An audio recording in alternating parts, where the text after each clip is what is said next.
Gregor MacGregor started out life as a relatively well endowed in the financial.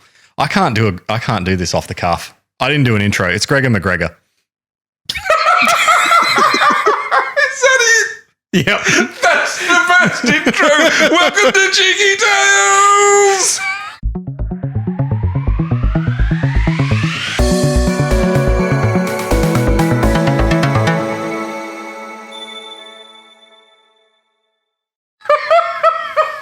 So yeah, I forgot to do an intro. It's a guy called Gregor MacGregor. He was a con man. He was Scottish. There you go. Con men aren't always total bastards. There you go. That's the intro. How are you, boy? I'm really good, boy. How are you? Not so good after that, but I'm good. No, I'm sorry. That is one of the greatest intros So I reckon the greatest intro we've ever done was Pompeii. That was a good intro. This is second. Yeah. Yeah. Gregor MacGregor. Sorry, everyone. That's it. Yeah. I got nothing else. It's Gregor MacGregor. You'll know who he is soon. Anyway, right. we might be wearing the same clothes, boy. You would know that if you're on YouTube. Oh, it's because we've just done our washing. Yeah, but you'll notice I have different headphones on, and that's because Sean is here. Hello. He showed up at the end of our last recording. That's Sean. And right there. Yeah. This one. Yeah, so Sean is here for this one. So he gets to enjoy that fantastic intro. And there's the proof that it wasn't us hitting bongs. It's just It's just beer. just beer. Just Sean's awful way of drinking beer. In the Bucks Cup, which I'm so glad gets prime real estate in the first episode that Sean's here. Yeah, so I told you that we had done very similar episodes. Yep. Gregor MacGregor is considered one of the greatest con men of all time. Is he better than Victor, though? We are doing competing episodes. This is amazing. It is competing episodes. So Victor Lustig was a con man, Sean, just so you're caught up to speed. Yeah, I that's our love last con episode. men. I love con men. Yeah, John started talking about it and I went, oh, we're really close on topics here. So not intentional, but I know how we can break it up. Foreboding. Medley of madness. Oh, no, I'll save it. yeah, we've only got 2 weeks. You better get ready. Yeah. No, So I'm happy doing back-to-back cons. yeah, we decided to call it Convember, but then I realized this one releases in early December. So So that's the con. The con is this is December 2nd. Well, I mean, it could be a perfect heist with a little help from some old friends. Cue the montage. We don't have a montage of any of our friends, but imagine they're there. Because we're it. Son of a bitch, I'm in. And we're done because that's it. We're already the crew. All right, let's get down to business. I'm the getaway driver. Yeah, well, I guess let's get stuck in. So, Steal my interest, boy. con man. There is a little bit more information than what I gave in the intro. I hope so. Yeah. It's a short episode. Honey, you'll be home early. So, early life. Gregor. It started the same as mine. It's And then I said, let's look at his early life. Yeah. It's crazy how similar these are. So, Sorry. I'm disappointed. Gregor Squared started out life on Christmas Eve, 1786. Christmas Eve, 1786. So a bit earlier than Victor. Yeah, about 100 years earlier. In the town of Glengyle in Scotland. His father, Daniel MacGregor, was a sea captain for the East India Company. We never get too far away from boats. Okay. Any relation to Conor McGregor? Probably. Cool. His father, along with his mother Anne, would have 2 other children, both girls, and were all part of the Clan Gregor, which had been outlawed until just 12 years prior. The clan had been outlawed by King James VI following a bloody battle in 1604, and during the period, none of the clan were allowed to use the last name Gregor or MacGregor. Gregor's great-great-uncle, Rob Roy, was a celebrated outlaw who had taken part in the Jacobite risings of 1715 and 1745, which were an attempt to restore the House of Stuart to the British throne. His grandfather, Gregor Drummond, would serve with distinction in the British Army. and would be credited with playing a role in the return of the clan through the repeal of the proscription in 1774. So it's not like this guy was born into a nobody family, that's all to say. His father would sadly die in 1794, leaving Gregor, his two sisters, and his mother to fend for themselves. Raised by his now widowed mother and other family, Gregor would later claim he studied at the University of Edinburgh, but as he didn't gain a degree, there's no proof. Gregor would later make many claims about his family, mainly that they were of high Scottish nobility and that his father was the head of the clan. He was known to be a bit of a fabricator, even before the rest of his shenanigans began. So did he claim his father was the burgomaster? No, he didn't claim he was the burgomaster. Still great. I'm really glad that came up. So similar. See our last episode, which is basically this one. It really is so far. As soon as it was possible to do so, Gregor would follow in his forefather's footsteps and join the army in April of 1803 at the age of 16. His family would purchase him the rank of ensign, a common practice at the time, and with the breakout of the Napoleonic Wars, he would very quickly find himself posted to the island of Guernsey in the English Channel. Well, the Napoleonic Wars, obviously, at the time of recording, is it out yet or is it out very soon? The Napoleon movie. I want to say it's out, but I don't think it is. It looks pretty good. It looks really good. It looks really good. And I was watching there was no affiliation. I was watching a Slow-Mo Guys video today. They had found a Willys Jeep that someone had put a bowling ball cannon on the back of it. And they were shooting ballistic gel dummies, or like the fake skulls and stuff, with this bowling ball. Oh, yeah, they do some damage. Oh, and you could just imagine cannons back in like this time just doing that to the actual people, just rough. Do you remember when the Mythbusters did that? And they shot a cannon and it like the ball made it over the embankment and like into an estate and like through somebody's house? Yes, I do remember that, yeah. Yeah. Because I remember them standing in the person's lounge room with like just one hole on one side of the room and a hole on the other side of the room. Oh, look at that. Yeah. Yeah, that was scary. Yeah, cannons aren't for the faint of heart. They'll get you. No, free plug to the Slow-Mo Guys video. Go check it out. Free plug to cannons. And Mythbusters. And Mythbusters, the now defunct show. For all you like retro television fanatics out there, which hurts to say. It didn't end that long ago. It was only like 7 or 8 years ago. Yeah, but Adam Savage is still making videos on YouTube. He is. Very eclectically. Yeah, he looks more and more like a mad person every time I see one. Last video I watched, he talked about bags for like 40 minutes. Yeah. My fault for watching it. But you can't stop, can you? I can't. He was talking about this like satchel that he'd purchased that he was obsessed with. Then he went on and on and on about leather bags. And I was like... The last video I watched was they made like a scale model of the constellation from Starfield. It was pretty cool. Like the process of 3D printing all the things and yeah. Adam Savage's Tested. That's the one. That's the show. Yeah. Also on YouTube. Don't go away from this video to go watch it. Do it after. Cue it up. The stare down. Back to Gregor. Gregor Squared. Yeah, Gregor Squared. So it's Gregor MacGregor. Gregor MacGregor. Never trust a man with two first names. 1.1 names. Yeah, so he's been posted to the island of Guernsey in the English Channel. He would be posted here as part of a fortification against a potential raid by the French that never came. He would spend his time training and meeting hot babes. He would find himself promoted to lieutenant, this time without the aid of a big fat check, which was quite impressive, as it would normally take around 3 years to reach this mark. He's in the army as a lieutenant. Okay. Where's lieutenant? Navy. Air Force. Okay. Even though it's spelt lieutenant. That's correct. Yeah, come on. As if you didn't know that. This language sucks. In the babes department, he would meet his first wife, Maria Bowater, who for MacGregor would look like quite the opportunity. This was because she was the daughter of a Royal Navy admiral and was also related to 2 generals, a member of parliament, a notable botanist who doesn't really matter for this story. What? Aimler Burke Lambert. Yeah, doesn't matter to the story, but notable botanist, whatever. Bowater's family was incredibly rich, and MacGregor would do the damnedest, or do his darndest, whatever, the word, would do his darndest to charm Maria into marriage.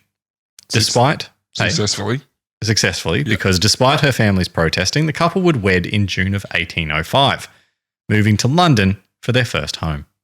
2 months later, he would start spending his wife's money and bought himself the rank of captain, skipping the... Sorry, is it captain or is it capon or something? It's captain? Capitan. No, it's captain. Capitan. No, it's captain. It's captain, yes. So he skipped the 7 years of service it would normally take to get the rank. So he's gone basically 10 years of army progression in about 2 years. He's just a real go-getter. Yeah, and has a lot of money behind him. He would then get himself a transfer to Gibraltar, which would turn out to be just as boring as Guernsey. Instead of fighting the French, he would find himself obsessing over the way his men dressed. It got so bad that he banned his enlisted men from leaving his quarters without wearing the full dress uniform. Safe to say, he wasn't popular with those men. I imagine not. No. Can you imagine if every time you left your house, you had to get into a full suit? Yeah, no, that sucks. Very annoying. Gregor eventually grew disinterested with what clothes his men were wearing and was starting to get sick of being in Gibraltar. Just as he was considering a return to Scotland, he found himself transferred to Portugal to fight Napoleon's forces for reals. It was July of 1809, but by September, he had gotten himself into an argument with a superior officer that was so bad he requested to be discharged. Sold his rank as captain and was seconded to the Portuguese army. Is it seconded or seconded? Seconded. Said that he also served with the rank of major. Yeah. I think that was in the Portuguese army. By April of that year, he had resigned his rank again and returned to Scotland. A year later, his regiment would earn themselves, so that's his British Army regiment, would earn themselves a sick title for their actions in the Battle of Albuera, the Diehards. Despite not being there for the battle, he would lean on his association with the 57th Regiment in future. In Scotland, he would give himself the title of Colonel, wearing a badge of Portuguese knightly order that he didn't own, and parading himself around town in a brightly coloured stagecoach. Shockingly, this wasn't enough to get him into the high society of Edinburgh, so he would take his wife back to London, where this time he would call himself Sir Gregor MacGregor, Bart, claiming not only that he had been knighted for his service with the 57th, but that he had become the chief of his clan. Equally shockingly, this worked, and he found himself respected, not rejected, in the London high society.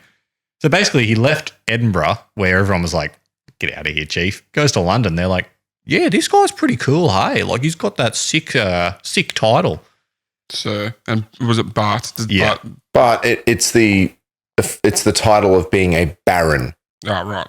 So if you are a baron, your title is not baron, it's Bart. Because, of course, you need a second title to tell that you're a baron. Yeah. Part of a much harder word to say is the holder of a baronetcy, which is just not a very easy word. I like it though. Baronetcy. Yeah. Baronetcy. Or a sounds like baronetess. Sounds like it'd roll well off the end of my name. I need like a square by square meter plot somewhere so I can to be a lord.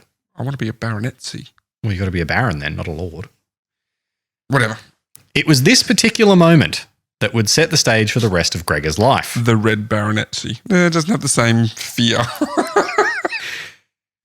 Gregor would realise just how easy it was to lie and how people wouldn't question something if there was enough meat behind it to make it plausible. Pretty soon, Gregor would be using that knowledge for a fair few shenanigans.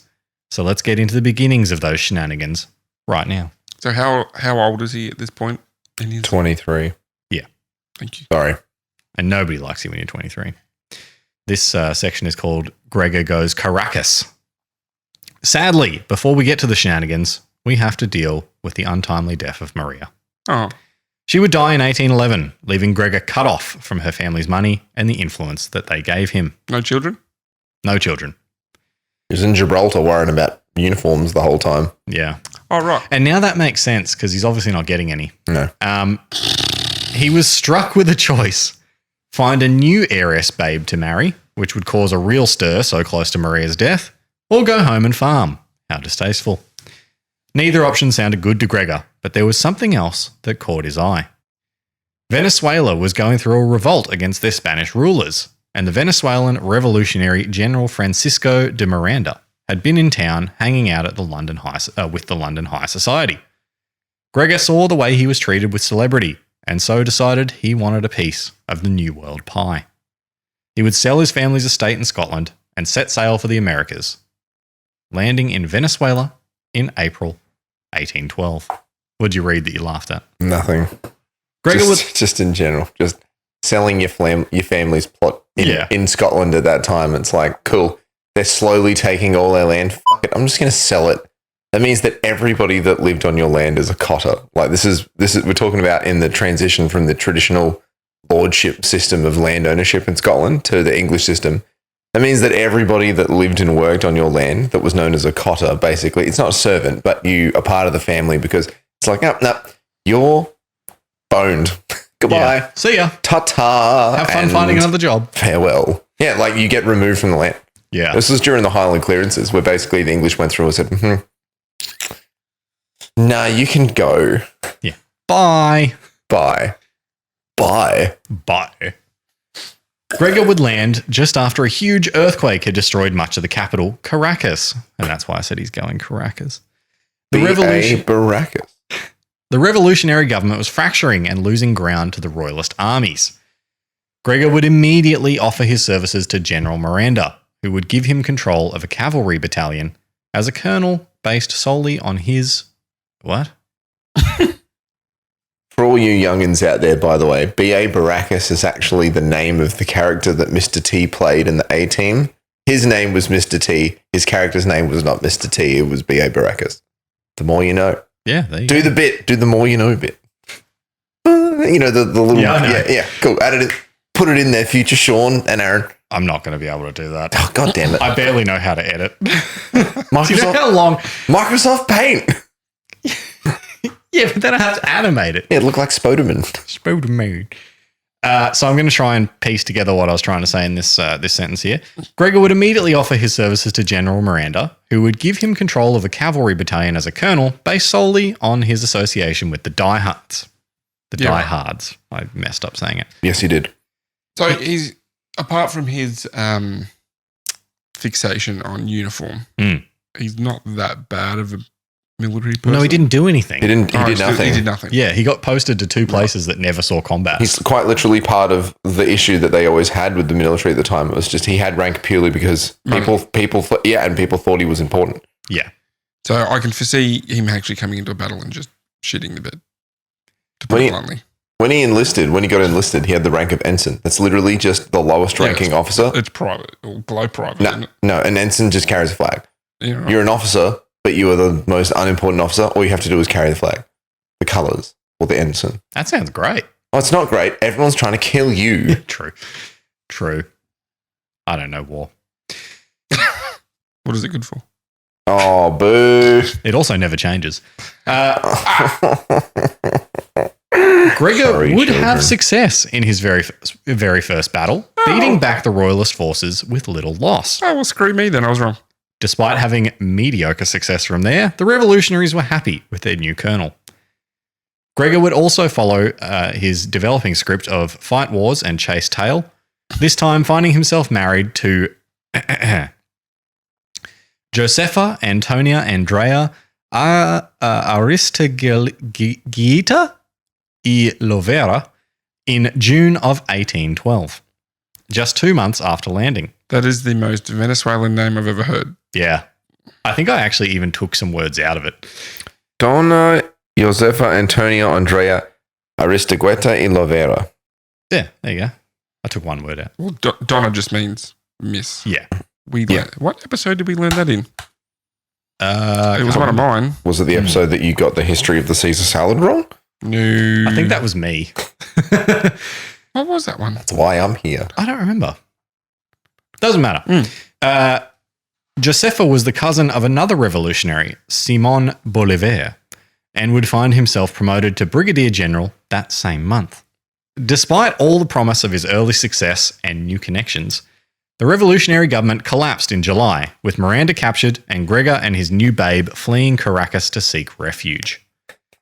What? This is less than 10 years. Yeah, it's crazy how quick all this happens. And he went to Brigadier General He for talking shit. he fled the fracas in Caracas. He did. Oh, that was the good. fracas in Krakow. That doesn't work. But yeah, good. You ruined it. I know. You know what? Power of editing. Put that in the edit. You ruined it. Power of editing. I didn't do it. Despite all the promise. No, I said all that bit. Tell us again. While in his new home, he would get bored, again, with the wait to prepare for another assault on Venezuela, and offered his services to revolutionaries in New Granada, Venezuela's neighbour. While he was looking after his command of 1,200 men, ironically still doing nothing, Bolivar would recapture Caracas in August of 1813, forming a second Republican government. Gregor had missed his chance, though the second government would fall soon after anyway. He would find himself in a siege of the city of Cartagena, where he was given command of a gunboat that was being used to break through the Spanish lines of the siege to escape. He was said to play an honourable part in it all, but still was missing the action he desired with Bolivar. Gregor would finally reconnect with his wife's cousin, Bolivar, in Haiti, where he was organising another uprising against the royalist forces in Venezuela. I just don't understand why he's concerning himself with so much To make him- into other countries' Because he wants to be important.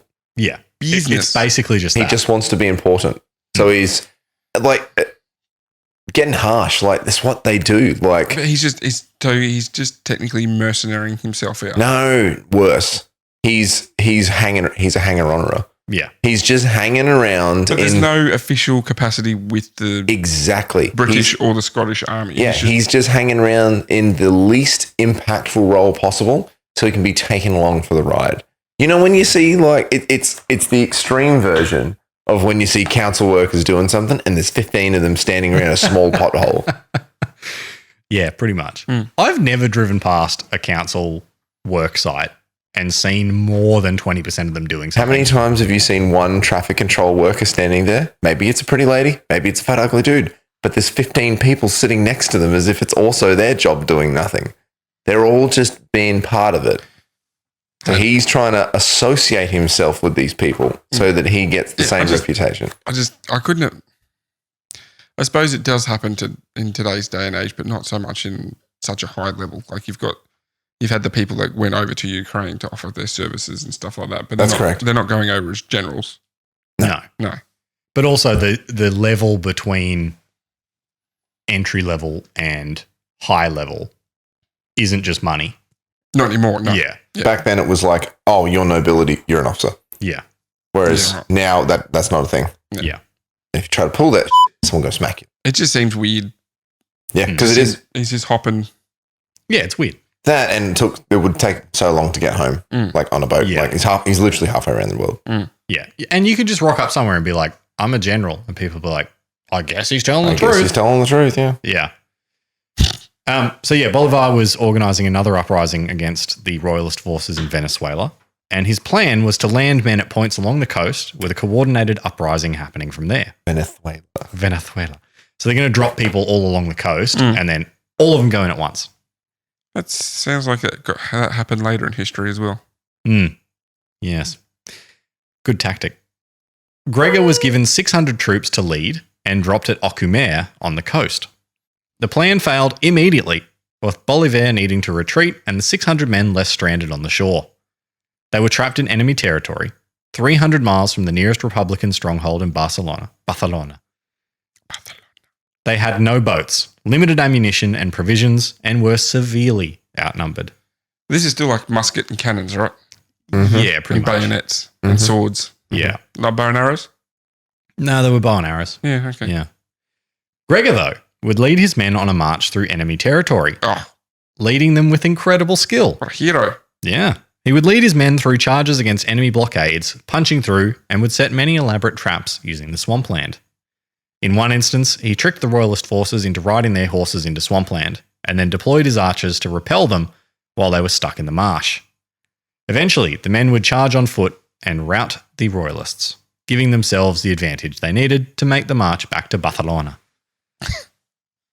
This march would make Gregor a hero, and his celebrity exploded throughout the continent of South America. Men wanted to serve under him, and he had gained respect from Bolivar far beyond anything he had achieved so far.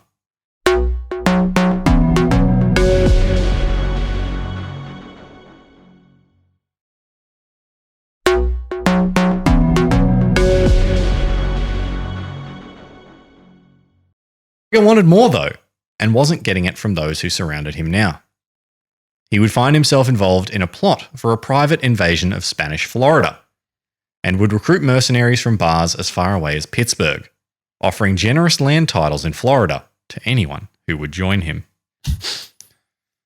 Land titles he currently has no right to, or potentially have no right to. We're getting to his first con. Yeah, right. Gregor the lazy leader. We got to my dude's cons much quicker. Sean. Yeah, because this guy had an air of legitimacy. He actually did something. Once. Did a few things. Yeah. Gregor would find himself with 200 mercenaries ready to fight and would raid Amelia Island off the coast of Florida.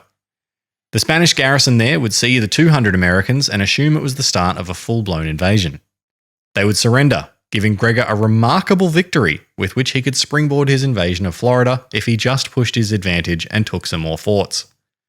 Instead, he would sun himself in the garden, get drunk, and declare Amelia Island the Republic of East Florida. Oh, I thought he was going to say the Republic of Gregor. No. He would pay his men in the Republic of East Florida dollars, and then one morning wake up, leave on a ship with all the money they had, and leave his men to their fate. Oh, and he never owned the land that he offered the titles on, but you worked that one out, boy. Yeah, he's just like, I'll give you heaps of land. I got the titles. He didn't have anything. So he just stayed on the island, and then one morning just went, peace out, I'm out. See ya. Yeah. And just left with everything and left his men there. And so they all would have looked around and been like, huh? Mr. MacGregor, come back.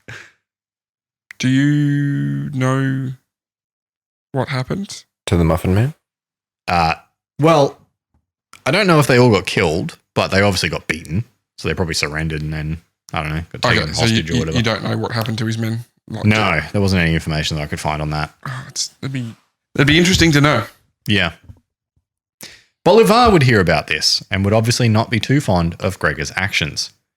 Gregor was now out of favour with Bolivar. Oh, no. And so decided that maybe the best thing he could do was exactly the same thing again. Gregor would go back to Britain and hire 500 men, this time trying to conquer Panama. He would land a force in Panama, take the city, and then again lay in the sun getting drunk. Why? He did absolutely nothing to prepare the city for the inevitable counterattack, and so when the Spanish counterattack did come, Gregor would flee the city. Got on a boat and left. Leaving his hired guns to the Spanish's will. And it was British hired guns this time, like Englishmen. Yeah, not Americans. Oh, what a doge. And you know what? Twice as good, but the third time's the charm. Oh, no. So once again, he rounded up more men and organised a raid on a royalist holdout on the Venezuelan coastline. Okay, I was going to say, I was going to try and have a guess at what island he was hitting. He devoted most of his time on the particulars of the new chivalric order of his own design, the emblem of which would be a green cross, the same as the flag that he attempted to use in Florida. Yeah, it's literally the same playbook every time. How long is he staying? Not long. On the beach or whatever? I want to say probably a month or two. Oh, that's not too bad. I'm thinking like a day or two. Like it's not really. Well, you would think that now, but a counterattack would take ages back then. Okay. Yeah. So, yeah, they'd get into this Venezuelan coastline city. Mm-hmm. They'd win the battle. He would get drunk, lay in the sun, prepare no defense, and then get on a boat and sail away. Leaving his men behind. This time, though, the men he left behind were brutally executed by the Spanish royalists. Oy. After this particularly brutal exit, Bolivar would have had enough. Not only was his relationship with Gregor now in ruins, he would issue a decree that any Venezuelan could kill Gregor on sight. Gregor would leave South America in disgrace, but it wouldn't be the end of his dodgy, conny ways. No, he'd be back with a much bigger, much more cunning ploy. Yeah, so this relationship went south quickly after he started pulling these shenanigans. Bolivar was like, not only do I want you to leave, if you are here and someone sees you, they can kill you, and that's great. Wow. Yeah. Just okay. I'm just trying to envision his motivation. I don't really get it. Like, I get the motivation for taking the cities. Yeah. Whatever, but then just to literally piss it into the sands. Yeah, and like seemingly a decent enough leader. Like, yeah, to win 3 yeah, to win the city each time. And with a new group of men each time. Like, and like his tactics in the swamp at Ockermare. Yeah. Pretty decent. Like he beat back all the royalist forces of Spain. So, I don't know why he decided this was going to be his play.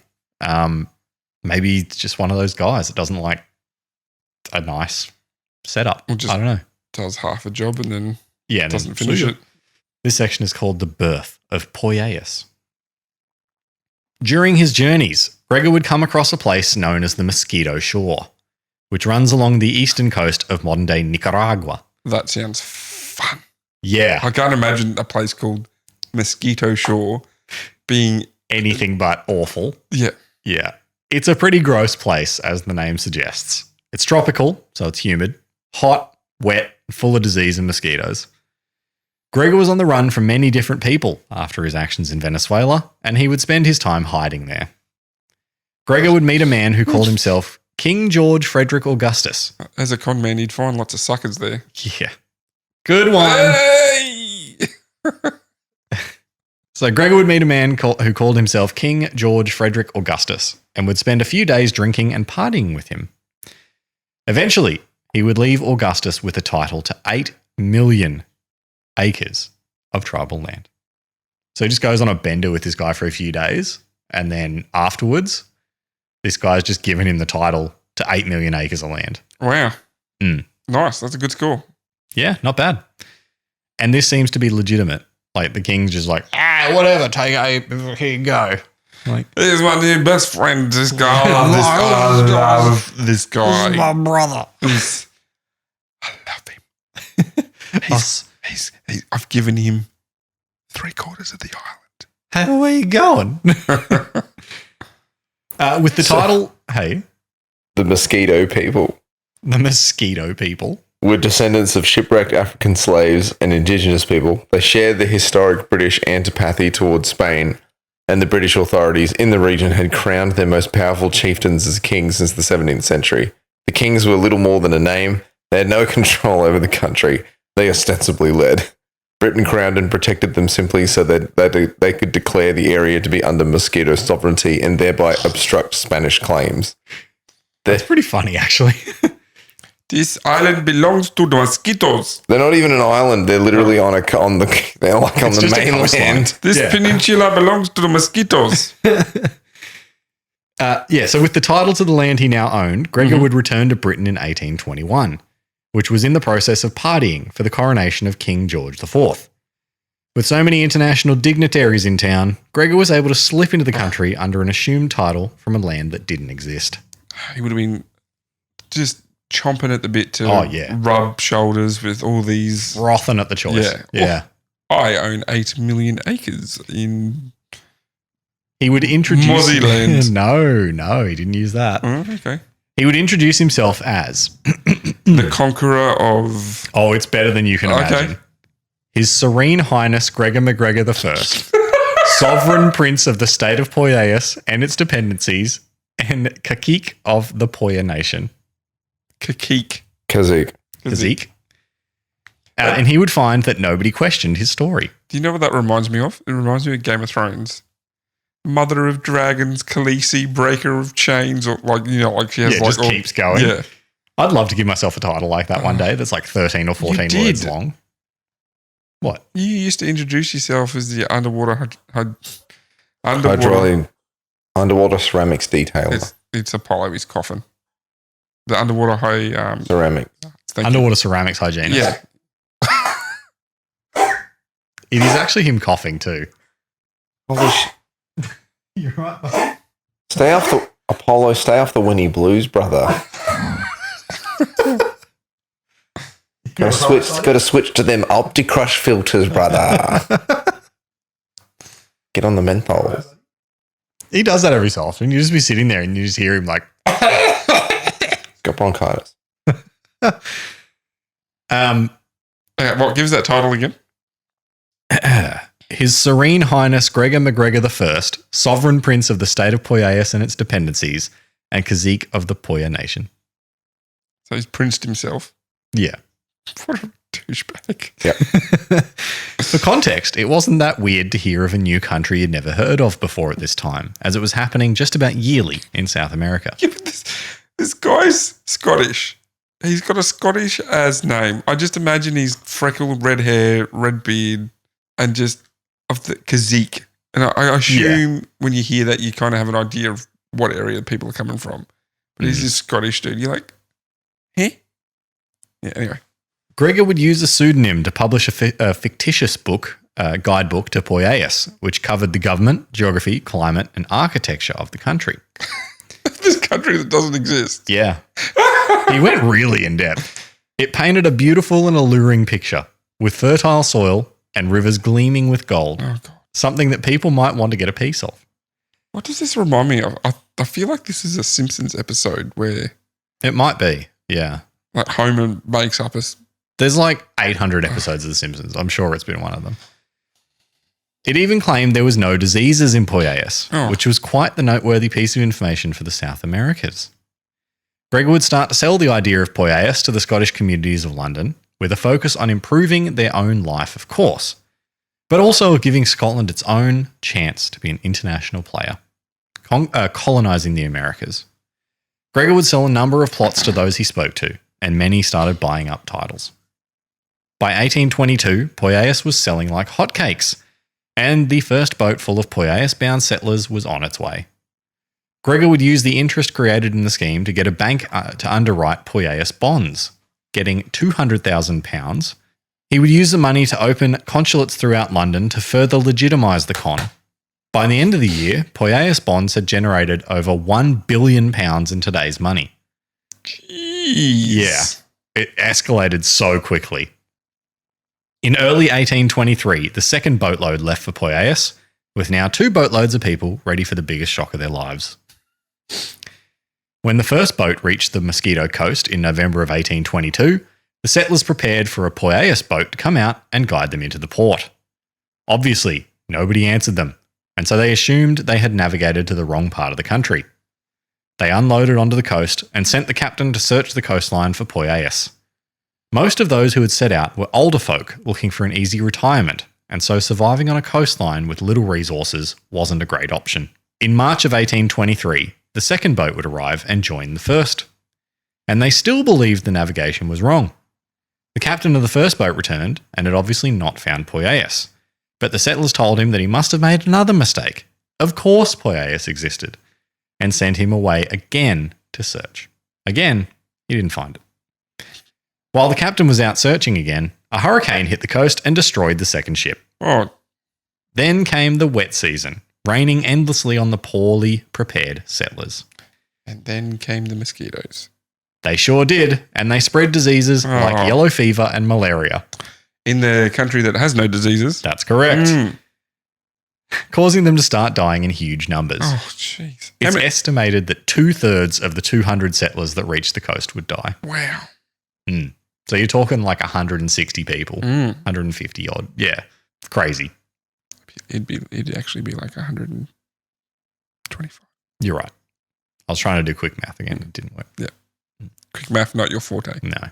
Wouldn't it be like 130? Close. The 120 died because 66 by 2. It doesn't matter. We're not doing math again. Eventually, a ship from British Honduras would pass by and alert the authorities. Aaron's going to introduce himself as Professor Aaron of Mathematics and I don't know. And genius percentage man. The remaining settlers would be rescued, and the rest of the year was spent evacuating everyone and stopping other ships from arriving in Poyais. How many people did they eat? They didn't eat any, actually. Oh, okay. Yeah, which is strange. I guess because they were on an actual island, so they could hunt and like gather and stuff. And then 2/3 of them died. So Yes. 5 more ships were stopped, saving hundreds and hundreds of people from the same fate. 5 more ships were going. Yeah, so 7 total ships launched before word got back that this thing wasn't real. Gregor MacGregor has been a very busy man. He has. It would take until October of 1823 for word to reach London that the scheme was a lie. And by that time, Gregor MacGregor had again taken the money and run. Off to Scotland? He would somehow continue the scheme for another 15 years. What? With the lie being so big that people couldn't believe that the settlers had really been duped and that Poyais didn't exist. While living in France, Gregor was even made an advisor on Latin American affairs, even though he was running the scheme in France. He wouldn't be caught or punished for the scheme, even when it was busted in 1825. He simply blamed his partners and again ran. He even managed to swindle another bank for £800,000. But this time, nobody would invest. Not because of the Mosquito Shore disaster, not because they didn't believe in him, but because in general, nobody wanted to invest in Southern America. Now as the bubble had burst and people had lost interest. Gregor would continue the scheme up and down Britain until his wife died in 1838, at which point he would give up the con and sail back to Caracas, which you might remember was the place that people had the right to kill him on sight. Mm-hmm. If you think that he's about to get his comeuppance, he's not. Because remarkably, Bolivar had died in 1830, incredibly unpopular. Enough time had passed that nobody cared about Gregor, and they allowed him to request an audience with the government, which happened to be another stroke of luck for him. The general in charge had been under Gregor's command when he was actually a good leader in the swampland of Ocumer. Oh, right. So the one time he wasn't an absolute dick, this guy happened to be there. Mm-hmm. The general had never followed the events in Florida or Portobello, the other place. Or anywhere other than that one moment. Yeah. Nor had he heard of any of the stories of Poyais. So he would hug Gregor, give him a rank in the army, 25 years of back pay, and give him a generous pension. Gregor would live in Caracas for a further 7 years until his peaceful death on December 4th, 1845. 25 years of back pay. Yeah. He finishes his con, goes back to the place where he should be killed on sight. They're like, whatever, go talk to the government. And the government's like, I remember you. You were that great leader. Have 25 years of back pay and a pension and you can live here forever. This is like Timothy Dexter all over again. Yeah. Mixed in with a bit of... He was buried with full military honours in the Caracas Cathedral with President Carlos Sublet. Is he... The president and military chiefs and a marching band were at his coffin. Isn't it crazy? He's not only like one of the luckiest men to ever... Yeah. And that was the end for the greatest conman, who had been responsible for the death of 500 people between all his deeds. Life can really be unfair.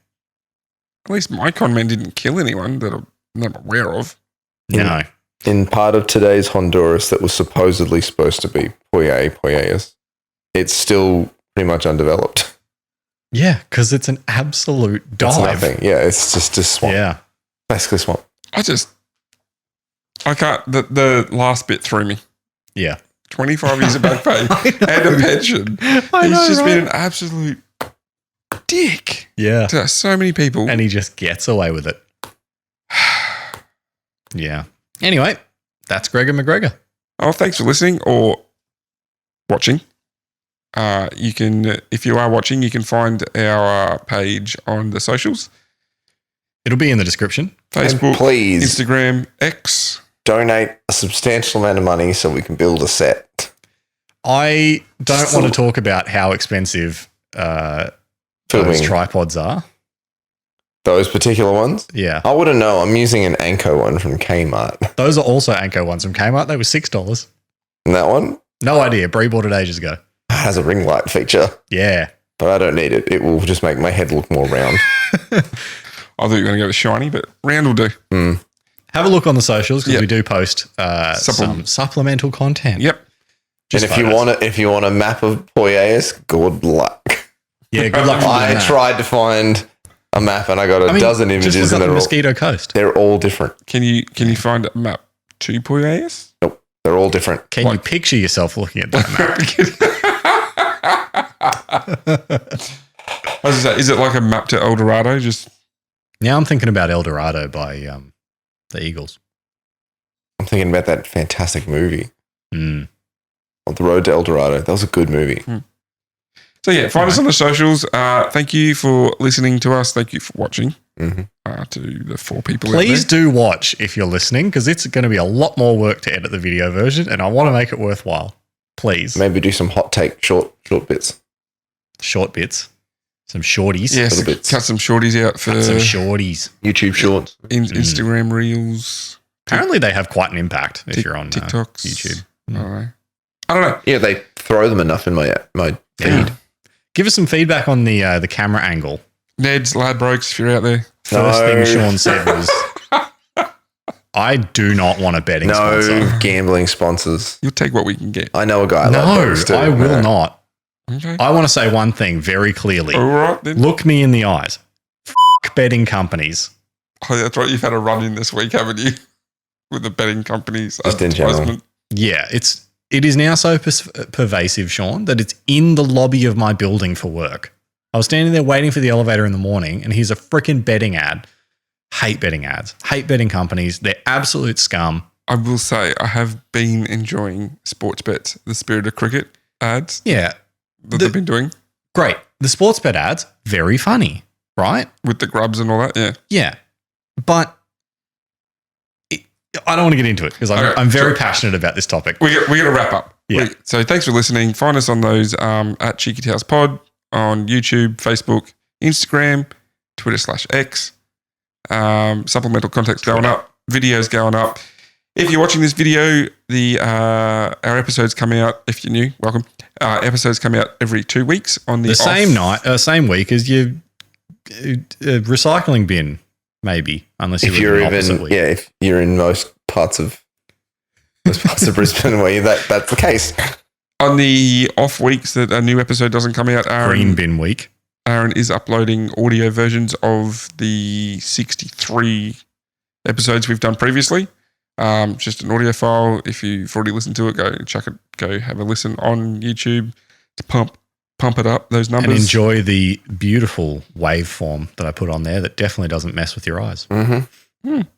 And in regards to camera angles, if you don't like seeing John's foot in Aaron's camera angle, hit us up on socials.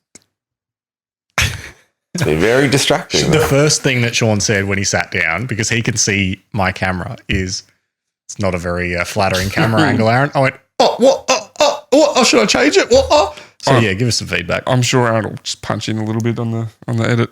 I can't do that because it's the angle. It's not like the frame. You can just enlarge it a bit. Anyway, got something to sort out. Good night. Ta-ta. We will see you in another fortnight. Good night, Chiquitos, for another Conman episode.